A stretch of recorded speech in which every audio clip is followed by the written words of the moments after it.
السلام علیکم جی، شکریہ بہت بہت آپ کی تشریف آوری کا. مسئلے بڑھتے ہی جا رہے ہیں.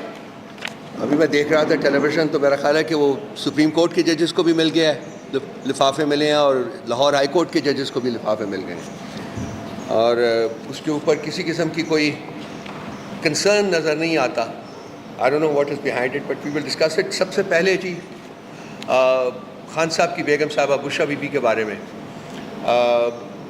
ہمارے جو شکوک و شبہات تھے وہ وقت گزرنے کے ساتھ ساتھ حقیقت کا روپ دھارتے جا رہے ہیں کہ ان کو سلو پوائزننگ کی گئی ہے. 1 مہینہ ہو گیا ہے اور ان کی طبیعت نہیں سنبھل رہی, اور ہماری جتنی بھی ڈیمانڈز ہیں بشرا بی بی کے بارے میں کہ جی ان کا میڈیکل چیک اپ کرایا جائے, اور ان کے بلڈ کے سیمپلس لے کے, چونکہ یہاں سلو پوائزننگ جو ہے اس کی یہاں بلڈ رپورٹ نہیں بن سکتی ہے. وہ 2 یا 3 ممالک ہیں دنیا میں جہاں کہ وہ بنتی ہے.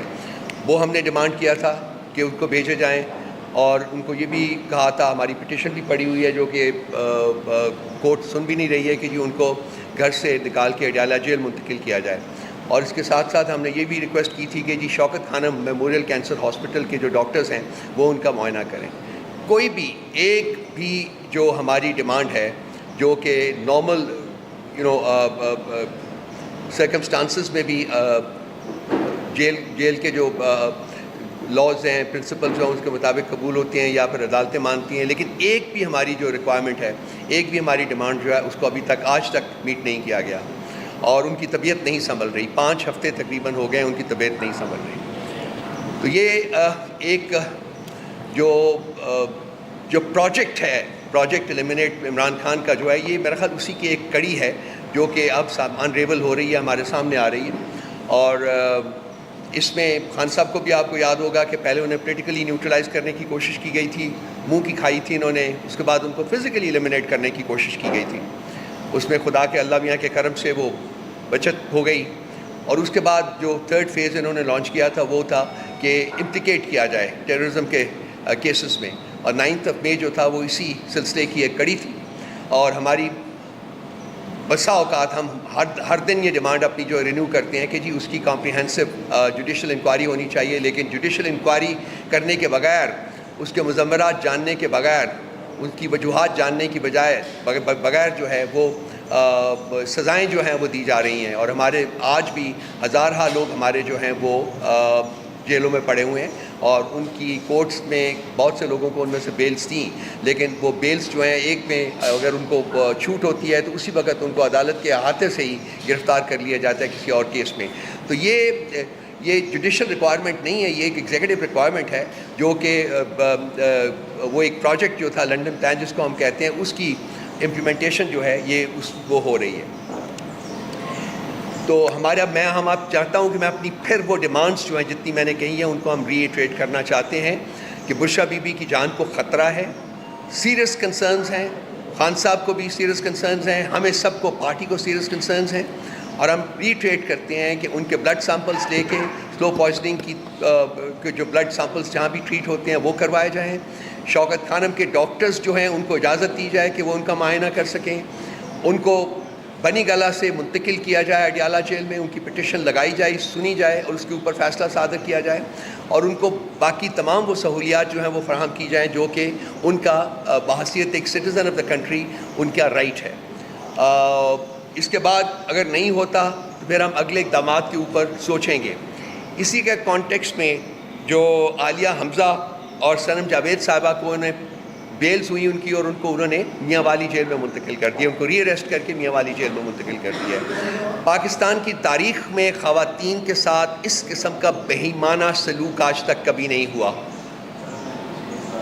یہ جو لوگ اس وقت حکومت کر رہے ہیں ان کو شرم آنی چاہیے کہ یہ اپنے آپ کو ایک جمہوری حکومت کہتے ہیں.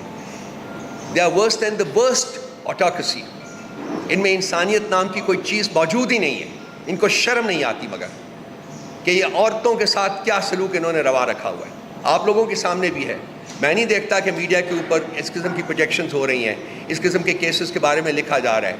شام کو میں بھی ٹی وی کے اوپر بیٹھتا ہوں تو وہی جو گھسے پٹے سبجیکٹس ہیں وہی لے کے بیٹھ جاتے ہیں. کوئی یہ نہیں سوچ رہا کہ ہو کیا رہا ہے اس ملک میں, کیا کیا جا رہا ہے ملک کے عوام کے ساتھ. بشرا بی بی کے بارے میں ونس اگین میں سب اپنی ڈیمانڈس کو ری ایٹریٹ کرتا ہوں, اور ہم میرا خیال ہے کہ ایک پٹیشن اور لے کے عنقریب ہم کورٹ میں جائیں گے، جو کہ ہماری جو ڈیمانڈز ہیں ان کو فیسیلیٹیٹ کرنے کی طرف ایک اور قدم ہوگا۔ اس کے علاوہ جو ججز کا جو اسلام آباد ہائی کورٹ کے 6 جج صاحبان نے جو لیٹر لکھا ہے، وہ آج اس کے اوپر پہلی ہیئرنگ ہوئی ہے، اور میں نے کچھ وقت میرے پاس تھا، میں نے بیٹھ کے دیکھا ہے، تو وہ اس تمام میں تقریباً کوئی 1.25 گھنٹہ میں نے دیکھا ہے۔ 1.25 گھنٹے میں صرف ایک بات کھل کے سامنے آئی ہے کہ چیف جسٹس صاحب صرف اور صرف اپنی جسٹیفیکیشن تلاش کر رہے ہیں، رادر دین کہ کیس کے بارے میں بات کریں، رادر دین ان ججز کے لیٹر کے کانٹینٹ کے بارے میں بات کریں، وہ اپنا جو کیس ہے اپنی جسٹیفیکیشن کو تلاش کر رہے ہیں۔ اور وہ جسٹیفیکیشن ان کو کیوں تلاش کرنی پڑ رہی ہے؟ وہ جسٹیفیکیشن اس لیے تلاش کرنی پڑ رہی ہے کہ کیونکہ سپریم کورٹ کے لیول کے اوپر کوشش کی گئی تھی کہ اس معاملے کو بس رگ کے نیچے ڈال کے بھول جائیں۔ چیف جسٹس کا کیا کام تھا کہ وہ ایگزیکٹو کو ملے، ایگزیکٹو جو کہ اس میں امپلیکیٹڈ ہے، لیٹر میں جو چیف اسلام آباد ہائی کورٹ کے ججز کے لیٹر ہیں اس میں ایگزیکٹو امپلیکیٹڈ ہے، نام لیا گیا ایگزیکٹو کا، تو ایگزیکٹو کو کنسلٹ کرنے کا کیا لاجک تھا؟ میرا سوال ہے چیف جسٹس صاحب سے کہ بتائیے کہ ایگزیکٹو کو کنسلٹ کرنے کا کیا لاجک تھا، جبکہ لیٹر جو تھا وہ سپریم جوڈیشل کونسل کو ایڈریس کیا گیا تھا۔ سپریم جوڈیشل کونسل کا کام تھا کہ وہ اس معاملے کو آگے بڑھاتا، اور چیف جسٹس صاحب نے کوشش کی کہ یہ معاملہ جو ہے ایگزیکٹو کے ہاتھ میں دے دیں۔ آج وہ یہ تعویلیں تلاش کر رہے تھے کہ کیوں ہمیں پرائم منسٹر صاحب سے بات کرنی پڑی۔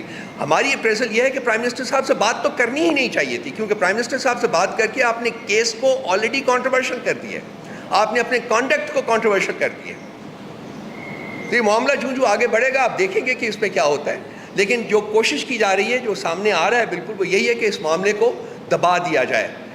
اور اس کے بعد کل شام کو جب اطلاع آئی تھی تو اسلام آباد ہائی کورٹ کے ججز کو 8 کے 8 ججز کو انکلوڈنگ دا چیف جسٹس، ان کو کوئی ایک لفافے ملے تھے جن میں اینٹراکس وغیرہ کا کوئی اس وقت کوئی یہ تھا کہ اس میں کوئی ایسی پاؤڈر بھی ہے۔ آج پتہ چلا ہے کہ سپریم کورٹ کے 3 ججز کو اور 4 ججز لاہور ہائی کورٹ کو، ان کو بھی ایسے لفافے ملے ہیں۔ تو اس وقت حکومت کا سارا جو کام ہے وہ ایک ریشمہ کی تلاش ہے، وہ ریشمہ کی تلاش کر رہے ہیں، اور حکومت کو ریشمہ نہیں مل رہی جس نے یہ لفافے انڈرسٹینڈبلی بھیجے ہیں، کیونکہ ریشمہ ان کی اپنی کسی سیف جگہ بیٹھی ہوگی۔ یہ سارا جو کیا دھرا ہے وہ میرا خیال ہے کہ حکومت کا اپنا کیا دھرا ہے۔ یہ اس وقت چاہ رہے ہیں کہ جی سپریم کورٹ کو بھی انڈر پریشر کریں، باقی ہارڈ کورٹس کو بھی انڈر پریشر کریں، تاکہ جو یہ گند کر رہے ہیں سارے ملک میں، جس طریقے سے انہوں نے ملک کو ایک تباہی کے دھانے کے اوپر کھڑا کر دیا ہے، اس کی بات کوئی نہ کرے۔ جہاں تک جوڈیشری کا سوال ہے بھائی، تو ہمیں آج میں بیٹھا دیکھ رہا تھا، کچھ ان کے صاحبان بیٹھے ہوئے تقریریں فرما رہے تھے اور الزام پی ٹی آئی کے اوپر لگا رہے تھے، ہماری سوشل میڈیا ٹیم کے اوپر لگا لیتے۔ تو بھائی ہم تو گلٹی نہیں ہے سپریم کورٹ کے اوپر اٹیک کرنے کا، وہ تو پاکستان مسلم لیگ نواز کے گنڈوں نے کی تھی۔ ہم تو اس ٹیلی فون کال کے رسپانسبل نہیں ہیں جو جسٹس قیوم اور شہباز شریف کے درمیان ہوئی تھی، وہ ہمارے کسی لیڈر نے تو نہیں کی تھی۔ ہمارے باریش بزرگ جو تھے، بڑے لوگ جو تھے، وہ پیسوں کا بیگ لے کے جہاز میں نہیں چڑھے تھے بلوچستان کی ہائی کورٹ کو خریدنے کے لیے، اور جو خریدا گیا تھا ان کے گرینڈ سن جو ہیں آپ بیٹھ کے یہاں بڑے واس دیتے ہیں، لیکچر دیتے ہیں۔ تو یہ ہم گلٹی نہیں ہیں، ان کو چاہیے کہ شیشے میں اپنی شکل دیکھیں، بڑی بدنما شکل ہے ان لوگوں کی۔ ان کا ریکارڈ جو ہے پاکستان کی گورننس میں، وہ اگر ان کو ذرا سی بھی ان کے اندر ضمیر نام کی کوئی چیز زندہ ہو تو ان کو شرم آنی چاہیے اپنا چہرہ دیکھ کے۔ I'm sorry I'm using some strong words, but I think it's time that we use these strong words because ان کو otherwise سمجھ نہیں آ رہی ہے بالکل۔ اور ججز کے اوپر جو پریشر ہے اس کا ایک اور کل ہمیں ثبوت ملا ہے کہ خان صاحب نے میڈیا سے، آپ لوگوں سے بات کرتے ہوئے اڈالہ جیل میں انہوں نے کہا ہے کہ جو جج جو ہے میرے کیسز سنتا ہے اور مجھے کنوکٹ کرتا ہے، وہ مجھے اپنی ہیلپ لیسنس کے میسیجز بھیجتا ہے۔ یہ خان صاحب نے فرمایا کل، ہیلپ لیس ہوں کہ ہم ہیلپ لیس ہیں، تو وہ کن لوگوں کے آگے ہیلپ لیس ہیں؟ جج صاحبان کو یہ بھی بتانا چاہیے کہ کون وہ لوگ ہیں جو ان کے اوپر پریشر ڈالتے ہیں، جن کے سامنے وہ کھڑے نہیں ہو سکتے۔ کیا یہ ملک کسی نے ہائی جیک کیا ہوا ہے اس وقت؟ کون سی وہ طاقتیں ہیں جو اس ملک کو ہائی جیک کر کے بیٹھی ہوئی ہیں؟ کیوں یہاں آئین لاگو نہیں ہے؟ کیوں یہاں قانون لاگو نہیں ہے؟ کیوں یہاں کی موریلٹی دفن کر دی گئی ہے؟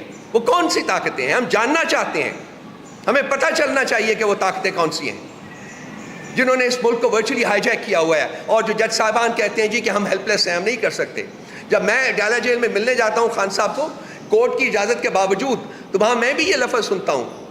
جو جیل سپرنٹینڈنٹ ہے وہ کہتا ہے جی کہ آئی ایم ہیلپ لیس, میں آپ کی ملاقات نہیں کرا سکتا, I have a court permission 14-15 دفعہ, اور اس کے بھی الفاظ یہی ہوتے ہیں سر میں آئی ایم ہیلپ لیس. ہمیں پتہ چلنا چاہیے وہ طاقتیں کون سی ہیں جن کے سامنے پاکستان کا سارا سسٹم ہیلپ لیس ہو چکا ہوا ہے. آئین, قانون, مورالیٹی سب کچھ دفن کر دیا گیا. کون ہے وہ لوگ؟ اگر انہوں نے کھیل کھیلنا ہے تو کھل کے سامنے آ کے کھیل کھیلیں, پتہ چلے ہمیں بھی.